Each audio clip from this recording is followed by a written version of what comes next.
Dino Otranto commenced as Fortescue's Chief Operating Officer back in 2021 with responsibility for leading the company's iron ore operations. He is a highly qualified senior executive with 20 years experience in the resources industry, spanning various commodities and operations across the globe. We're delighted to have him here this afternoon to speak to us. Would you please welcome Dino to the stage?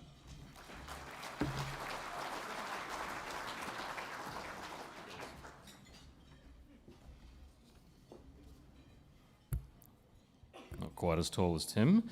Hello everyone, it's an honour to be here, and I'll start with actually a couple of apologies. First off, I'm so sorry, Nat, that I couldn't honour my commitment last year to be here, but I think it's probably better that I took a few months out and actually did some of the stuff I was going to talk about, so we can talk about some stuff today.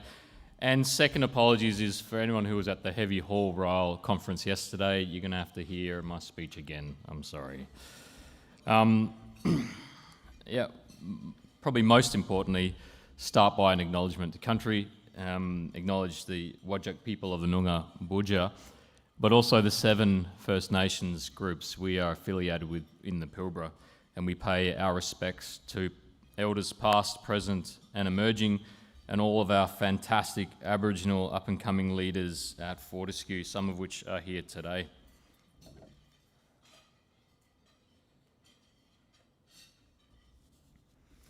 So what am I actually here to talk about?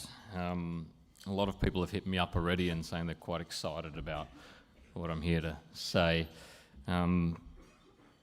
Apologies again if I don't meet your expectations, but I am here to talk a little bit about what we do at Fortescue, but more fundamentally maybe share some of my thoughts about what I've seen and also where I think we really need to be going.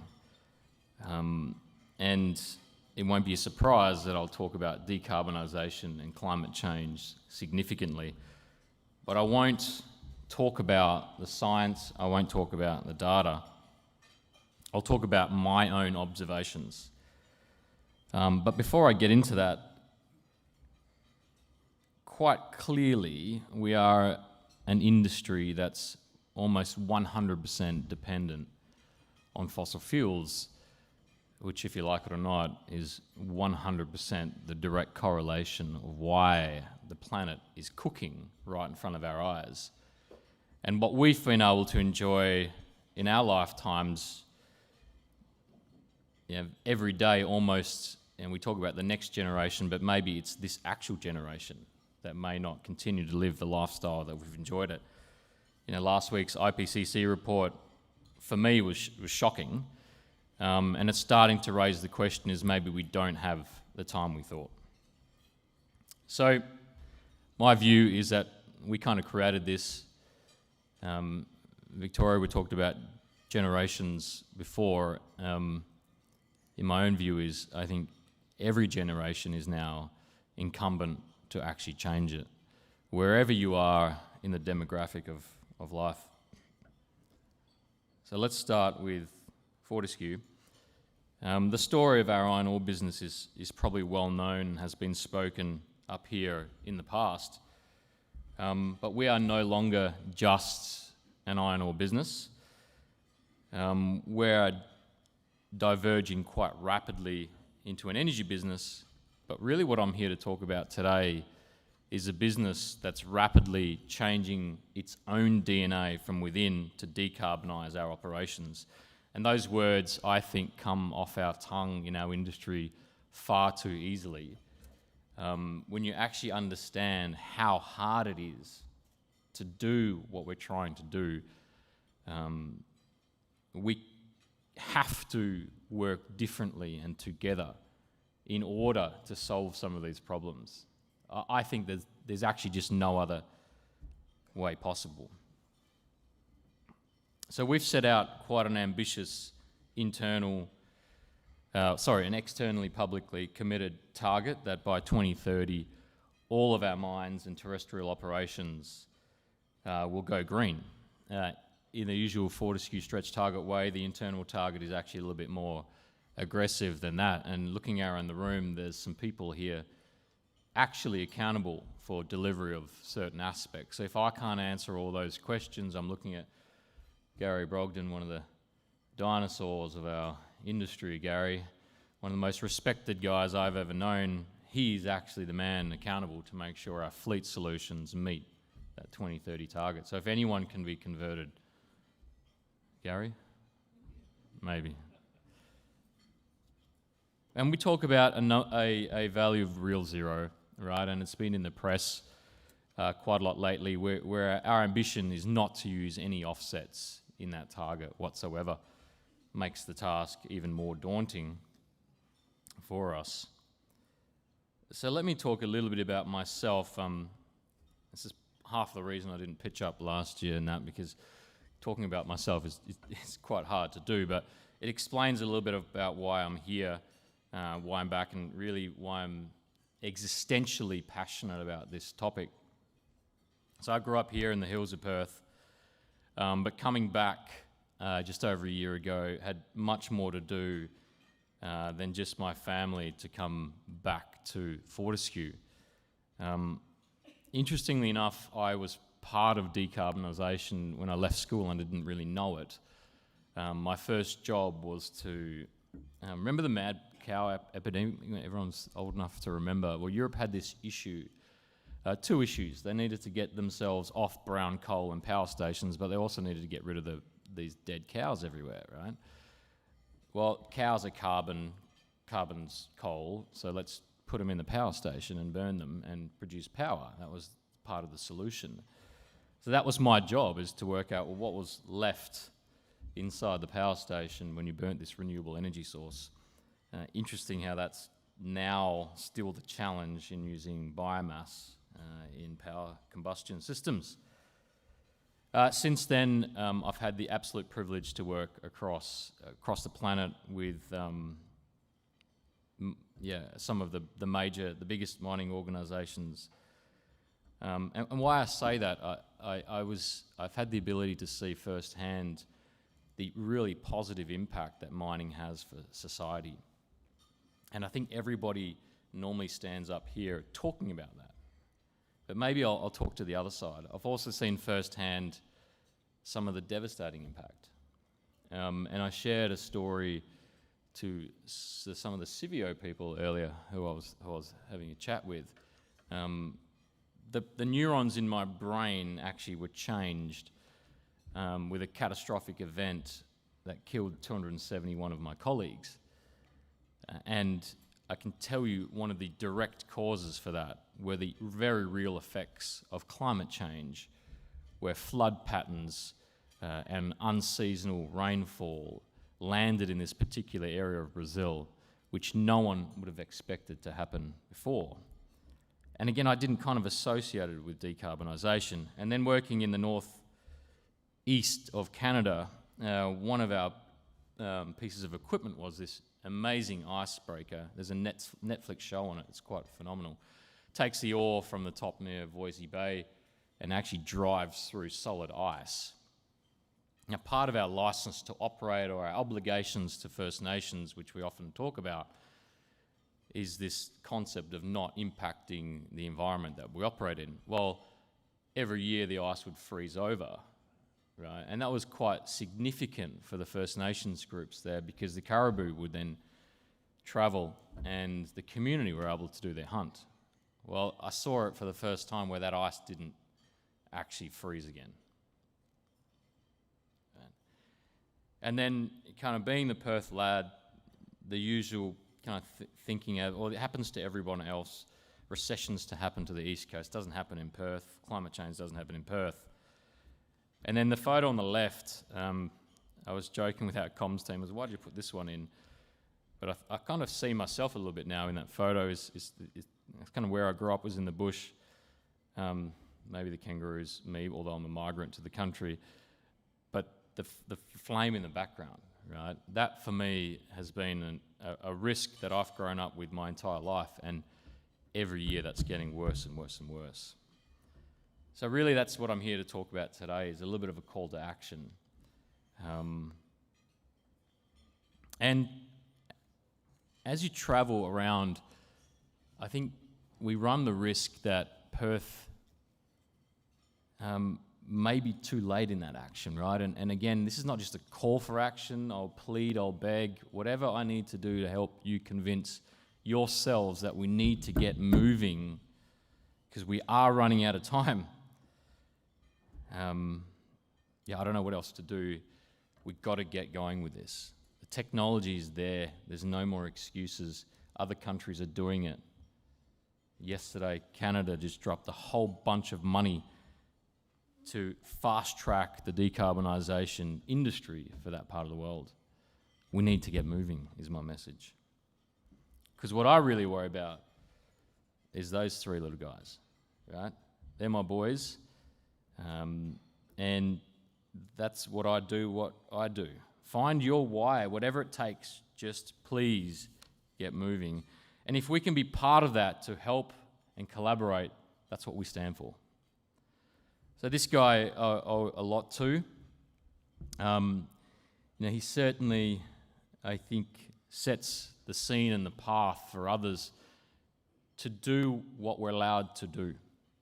And working in one of the other majors, we kind of watched Andrew and supported him in silence because he was able to do what many of the others weren't allowed to do until somebody actually did it. Then all of a sudden the light switch went on and then we had to do it, right? Because here's this guy in WA doing it, why can't you do it, was the question. But up until that point, we're not allowed to do it.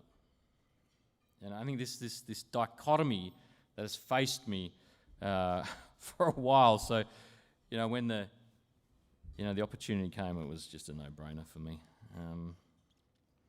So a bit of the story. So we set this crazy target. The internal target's a little bit crazier. And then we were faced with, and pre-existing me, well, how are we going to do this? Right? And as most engineers and operators do, they break down all the little things that they operate. And very quickly, we realized there's not much out there in its current configuration that actually enables us to get to the target that we set out. And you can imagine the moment that happened, because the very next question or direction we knew was coming was, well, if it doesn't exist, go and build it. And the reaction was, well, what do you mean, Andrew? He's build it all, Okay, we'll just build it all. We're still shaking our head a little bit every day now, but I'm here to show you today some of the things we actually have done. And unbelievably, we are completely scaring ourselves of what we're able to do. And again, not alone, but with our partners. And again, I'd say nothing that I'm about to show you is in some way, sorry Victoria, new. I know that's what you wanted. It's actually just stuff that already exists. We've cobbled it together. And it's actually working. Even Gary's convinced. So what's this thing? Anyone who's been in the mining industry long enough, this is not a new truck. What's this, Gary? A Terex MT 4400, new beauty. I love this truck. Right? So what's inside this truck, though, is a different type of power generation system, one that was built in 100 days. It's a bit infamous now. You can probably see there's a little blue canvas on the side. Inside there's a really high-tech four-wheel drive batteries that we put 200 together, paralleled them up, got as many red arcs as you could imagine, and this thing actually drove. Couldn't believe it. And everybody criticised us, right? You weren't the first. Okay, we weren't the first. Maybe we were, I'm not sure. But you know what? The damn thing went. Right? So this was a week ago. This is the first production-ready battery and battery management system, and what we're not going to show you is the fast charger to charge this in less than 30 minutes that is going into another MT 4400 and it's heading to our mine site in about a month's time.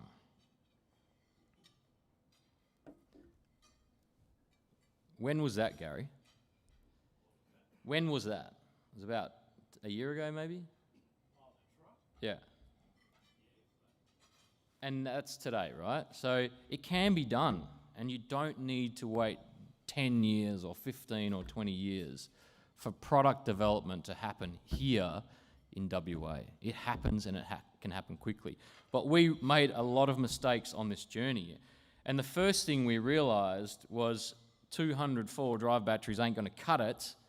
So we went out and found people who did this. And one of those little organisations was Williams Advanced Engineering, the spin-off of the Williams Formula One team, founded by Sir Frank Williams. Unfortunately, has passed, but his daughter is part of our advisory board there. And in that little business in Oxford, 500 of the smartest power management system, battery system, cooling system experts on the planet.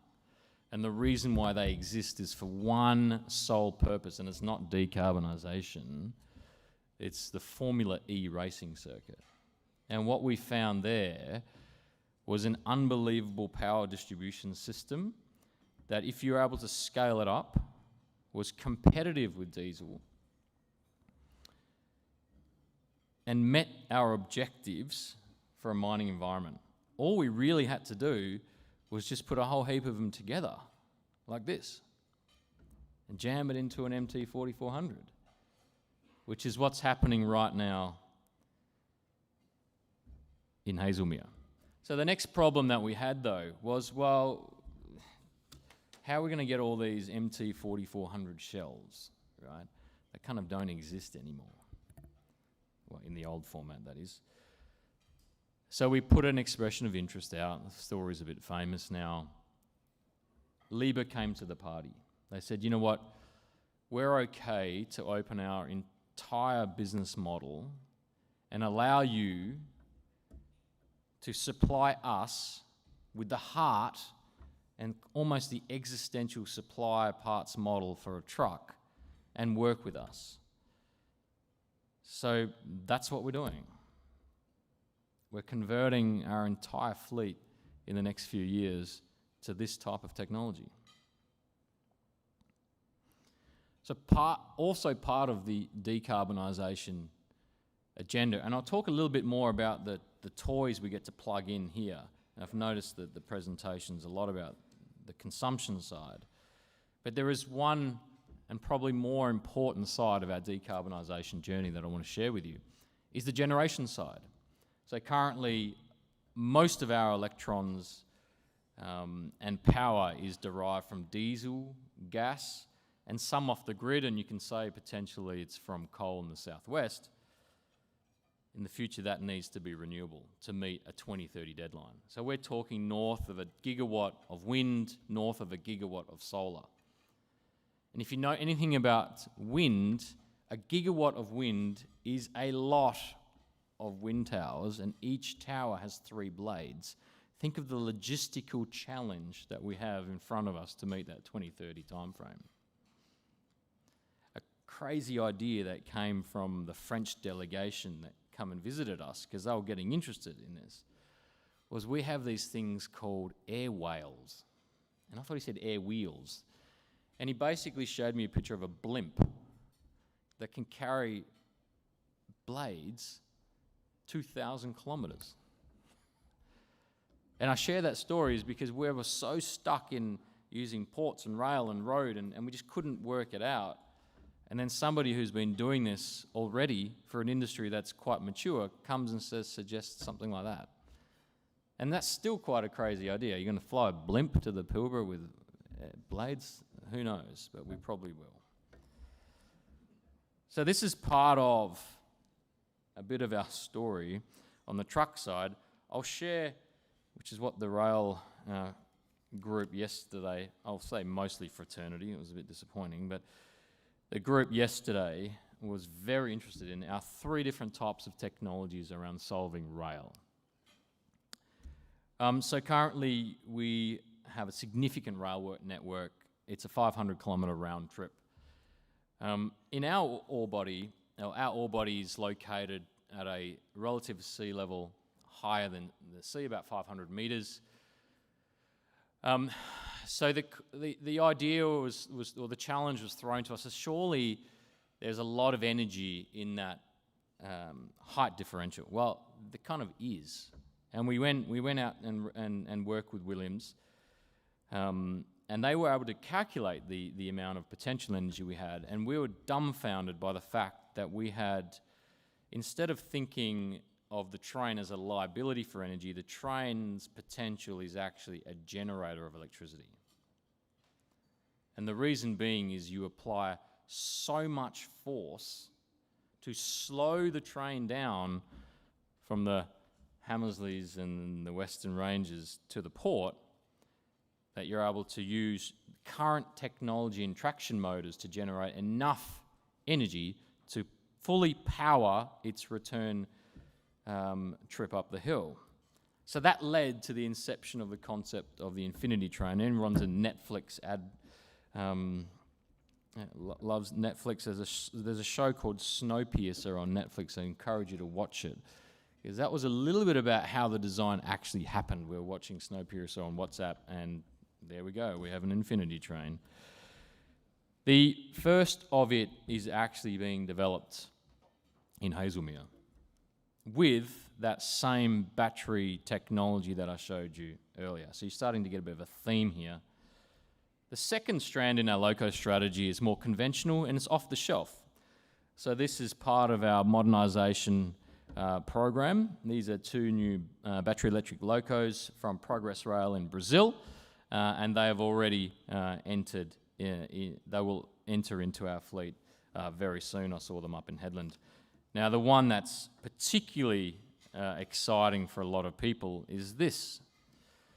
In Hazelmere, we have an ammonia engine, and that engine is similar, it's a two-stroke engine, similar in application to locomotives, but also shipping industry.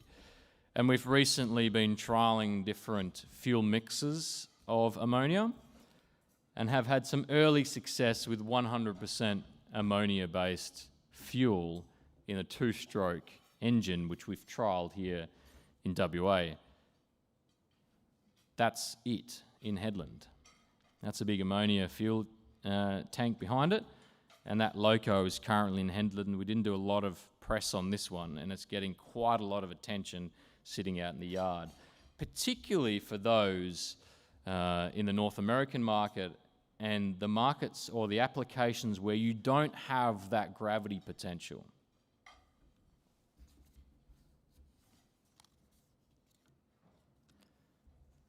So let me touch a little bit on green steel. And I guess the background behind green steel for us, and a lot of pundits in the room may share the same aspiration. And when you look at the future of decarbonisation for iron ore, everybody knows that more than 90% of the emissions are actually not in the generation of iron ore. It's actually in the blast furnace technology for using carbon to reduce and rip off the oxygen from your iron ore to make green iron or green steel. Now, what if you had a technology that didn't use carbon? And that technology actually already exists. In Norway, Green H2 Steel has built the first direct reduction hydrogen-based green steel manufacturing plant, and is selling it directly now into the Volkswagen and I believe the BMW Group. And the analogy that Victoria shared with me is, do you think people would pay a couple dollars more on their mobile phone to get a green source? Well, Volkswagen is, and that offtake justified the investment in this green H2 steel plant in Norway using off-the-shelf technologies. So that's one of the areas we're looking into. The other area that we're looking into is you can actually make steel using a wet chemistry or hydro process, which is another area of interest.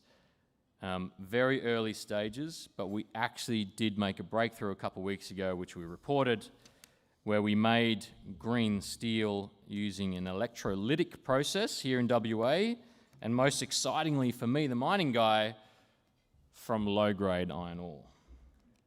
I'll just keep that aside. Mid-grade, I should say, not low-grade, what we make.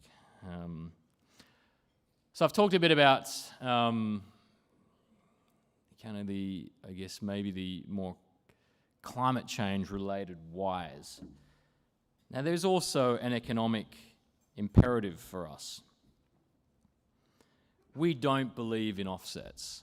I've made that statement earlier on, but why don't we believe in it? Well, fundamentally, we don't think the quality of them is actually that good. And as more and more people get into the detail of how offsets are created, and I've seen parts of the world where they are done, I think the questions and the rigor on the validity of offsets will come to the surface. And that being said, the supply of quality offsets will start to reduce.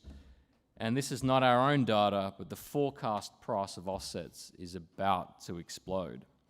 So being beholden on offsets as part of your decarbonisation strategy, maybe you need to rethink that approach.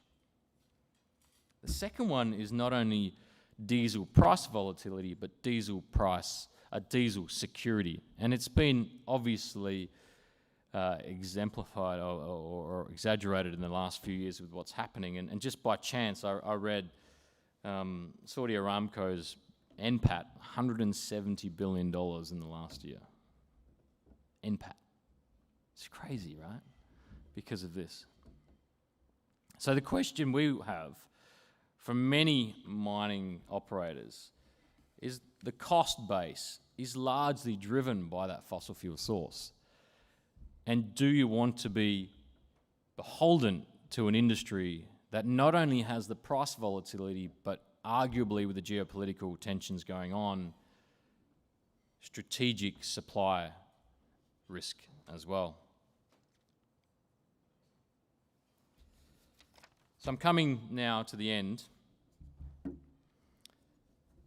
And hopefully what I've been able to help demonstrate today, and again, it's a call out, it's a call for action, is we see absolutely no reason why everyone's not doing this.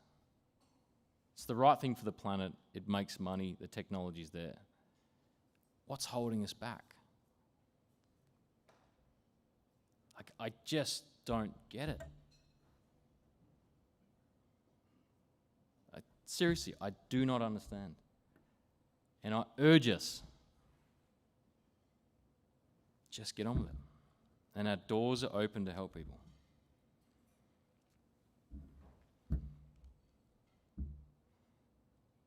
Did I go early, Tim?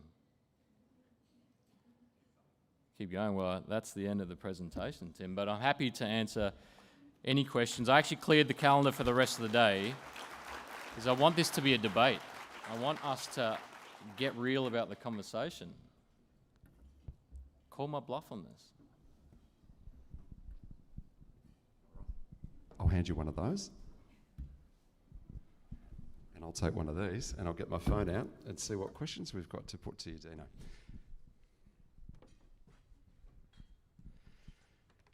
All right, stand by. My phone's just... No questions, there we go. Tim? No questions, right? Oh, no, there's plenty of questions. The rail guys there's plenty of questions, don't you worry. Particularly from Roger Entwistle. I don't know where Roger is, but Roger's been prolific with the questions. Thank you, Roger. So let's start with one of Roger's, who asked this of you, Dino. Many mining companies and suppliers don't know how to start on their carbon neutral journey. What would you recommend they do? That's a really good question. Where's Rog?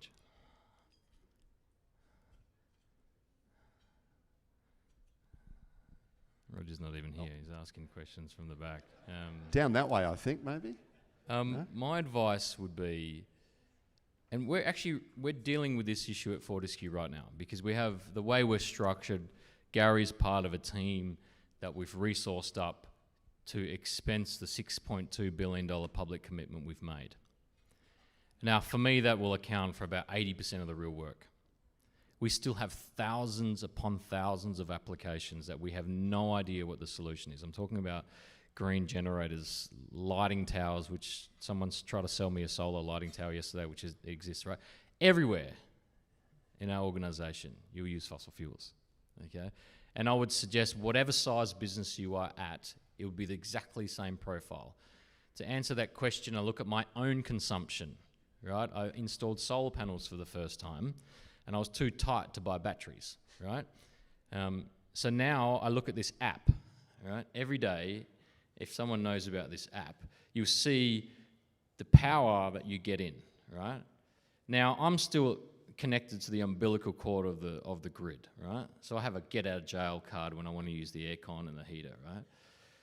I was absolutely shocked to understand my power consumption, 42 kilowatt hours or something like that. And I showed some folks at work and they were like, oh my God, that is crazy. That's like a little power plant you've got running up there. I said, no, it's just a house.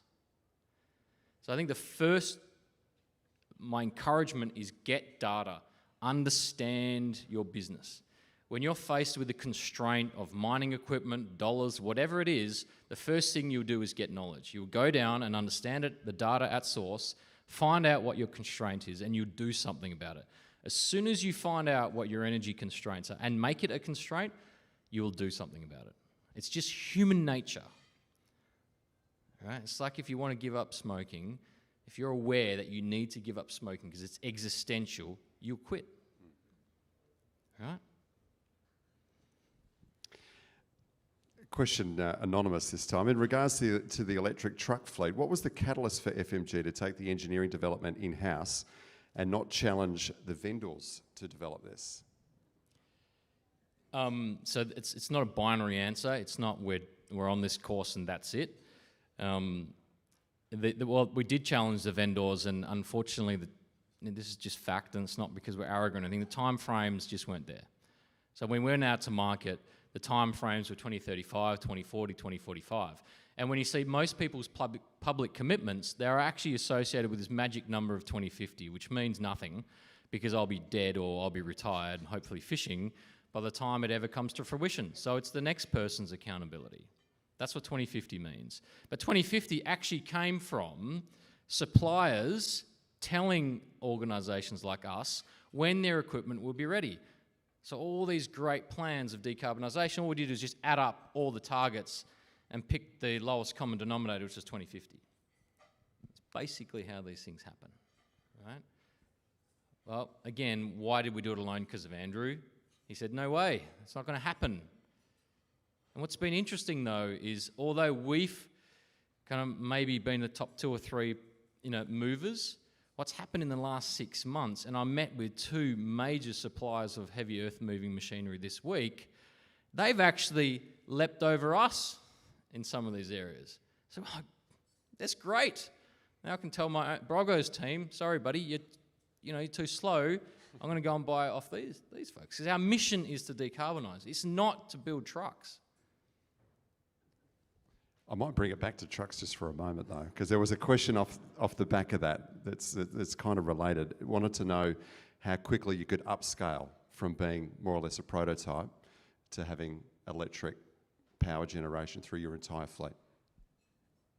So we will meet our target to completely replace the entire fleet of trucks in the next 5 years.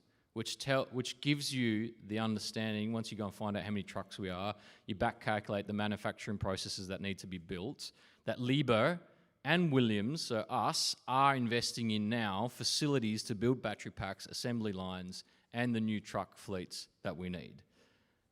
So manufacturing, if anyone's tried to get into it, as Elon shares, it's very different than just technology. Technology is sometimes the easy bit. All right, thank you. We move on now to another question that is anonymous, but here we go. How do you think FMG can assist or work with other sectors to synergise the zero target with them and not be silos? You mentioned the silo effect a little bit in your speech. So how do you actually get past that? Yeah, this is a real, again, a dichotomy for me, right? Because with all due respect, my hesitation about coming back to WA is we're slow. We're conservative. We have high margin commodities of oil and gas and iron ore, and we need to protect them. I'm an advocate, okay? But what it doesn't create is a sense of urgency. It doesn't create an entrepreneurial mindset. It doesn't. Okay? It is easier, and why I joined this organisation is easier to get stuff done when you work sometimes by yourself. So that's one side, right? But then you get shot down, which is the undertone of that question, is you're being arrogant, you're doing this by yourself, and you're not bringing anyone along, and blah, blah, blah. Okay. So what? What are we going to do? Sit there and not do anything? Come. We're open. Like I said, if our green fleet can't get the trucks, I'm open. I will work with whoever it needs to. We need to get to 2030. That's the objective. It's the main game. So we're open. Okay. WA, you mentioned you had a fear about us being slow here. Are we behind the curve here at WA? Does a lack of appetite to innovate progressive solutions to deliver change compound the problem, and how do we change this mindset? I mean, it's all over any paper that you read, and Mark met with a whole bunch of advocates to try and diversify away from mining, right?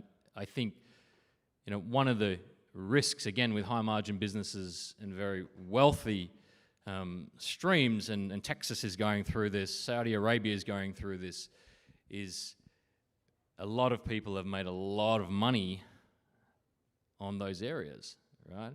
And there's this upstart like us coming along and trying to shift that, okay? My own belief is that we have what's very unique. We have free energy in the sun and the wind. We have raw materials. We have amazing people. We don't have any social, structural issues like developing and third world countries do. Migrants flock to this place like I did. It is an amazing potential we have. Why can't we do it here is the question, versus we're too slow. Let's stop talking about too slow. Let's get on with it. Let's do it. What have we got to lose, Tim? Seriously, I get passionate about this stuff. What have we got to lose? Why can't we just do it? Why can't you? I'm asking you. You're asking me? I'm asking you. I'm Why not don't you the think we can expert, do it, right?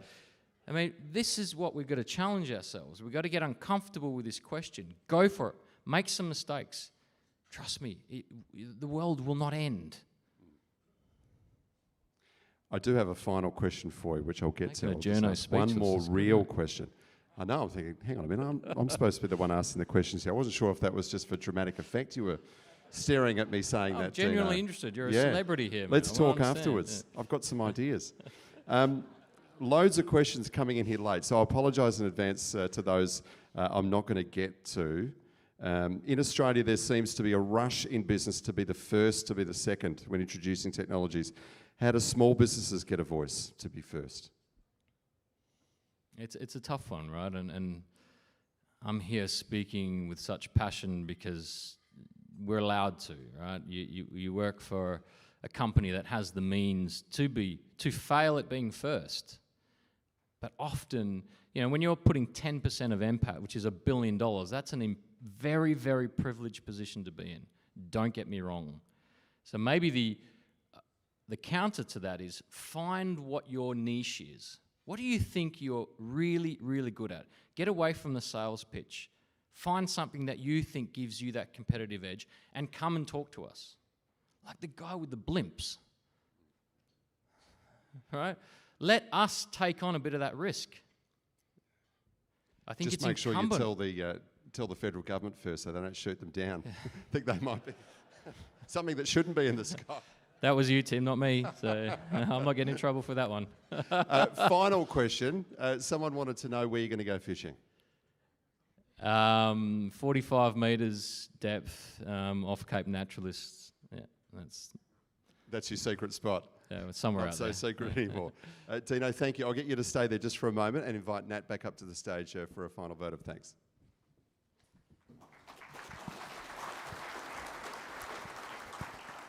Thanks, Tim, and thanks, Dino. We need to be more open to collaboration, thinking differently, sharing technology and learning from each other to make WA a leader when it comes to decarbonisation initiatives and projects, and not take that siloed approach as Dino's talked about. If we don't know or have the technology, we need to learn from each other and other industries and countries. We need to push the barriers and take off the blinkers, and we need to learn from the data, and we just need to get on with it. We need to take accountability and take action and make mistakes and just do it. These are some of the highlights that I've heard from Dino today, so thank you very much for your speech.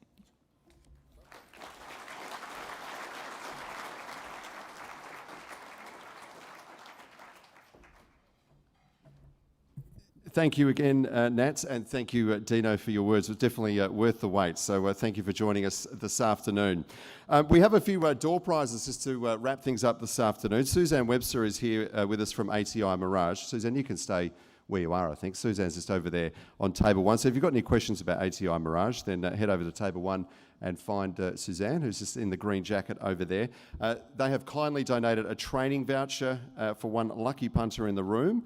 And I can tell you that the winner of that training voucher, which is valued at about $1,250, I think, is Mike Lincoln from Simoko. So congratulations, Mike. You can stay where you are. We'll get that to you.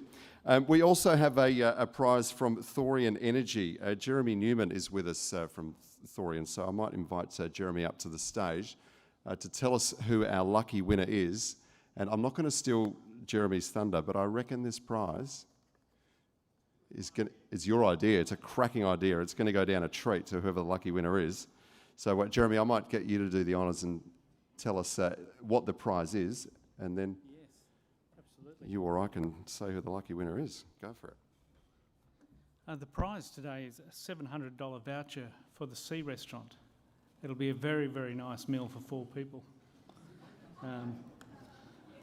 I tried the place out in advance. It really is good. And if you're looking for someone to make up the numbers, I'll happily come along. Beautiful.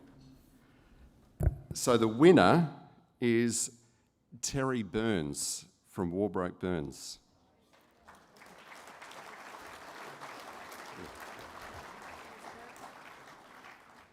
Thank you. I think the winner might be somewhere over there. I heard a few groans over there. That usually indicates who's won it, who hasn't. Congratulations, Terry. I hope you enjoy that. We also have another prize for you, courtesy of our associate partner, Osmine. Just before I tell you what their prize is and who the winner is, Osmine will be bringing their biennial Mining Innovation Conference to Adelaide in May, from the 9th to the 11th of May. They've got over 1,000 attendees and 100 exhibitors coming along this year. It offers opportunities to learn about the latest trends and developments from leading innovators, influencers and change makers within the mining industry. As you would expect, the program is packed with great speakers, panellists and exhibitors, so if you're interested in the latest tech, new business opportunities or networking with like-minded professionals, then Osmine 2023 is definitely something you should be checking out. If you haven't looked it up already, you can see all the program details, speaker lists, exhibitors and so on at osmineconference.com.au. You can also book your delegate pass there today, but you might not need to. One person at least who is going to grab a 3-day delegate pass right now. I can tell you the winner of that pass is David Parker from Critical Minerals Association.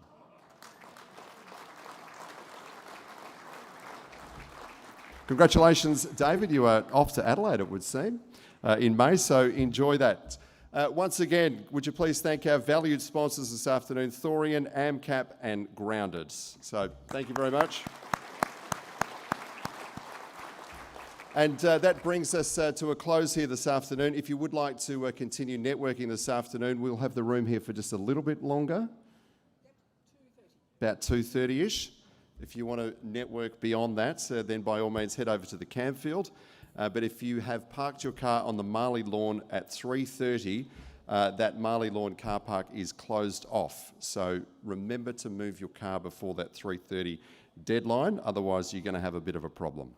On behalf of the WA Mining Club, though, and the President, Natalie Taylor, thank you so much for coming along this afternoon, and we look forward to seeing you next time. Thank you.